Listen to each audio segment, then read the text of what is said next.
Firman Tuhan di Yeremia pasal 23 ayat 5 sampai 6 mengatakan, sesungguhnya waktunya akan datang, demikianlah firman Tuhan, bahwa aku akan menumbuhkan tunas adil bagi Daud. Ia akan memerintah sebagai raja yang bijaksana dan akan melakukan keadilan dan kebenaran di negeri.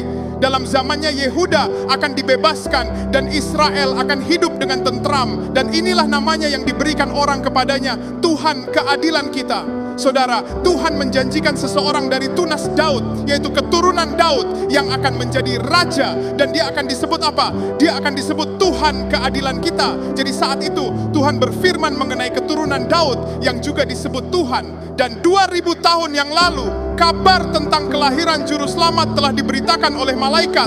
Pertama kepada Maria dengan mengatakan bahwa anak yang dilahirkannya akan disebut kudus, anak Allah yang maha tinggi, dan kerajaannya tidak akan berkesudahan. Lalu kepada Yusuf, malaikat itu juga mengatakan kalau Yesus yang dilahirkan oleh Maria akan menyelamatkan umat Allah dari dosa mereka. Dan dia juga akan disebut Immanuel, yang artinya Allah ada bersama-sama dengan kita, atau Allah hadir di tengah-tengah kita. Karena Yesus adalah firman Allah yang menjadi manusia dan hadir di tengah-tengah kita. Kemudian kepada gembala-gembala, malaikat itu juga mengatakan, jangan takut, sebab sesungguhnya aku memberitakan kepadamu kesukaan besar untuk seluruh bangsa. Hari ini telah lahir bagimu Juru Selamat, yaitu Kristus Tuhan di kota Daud.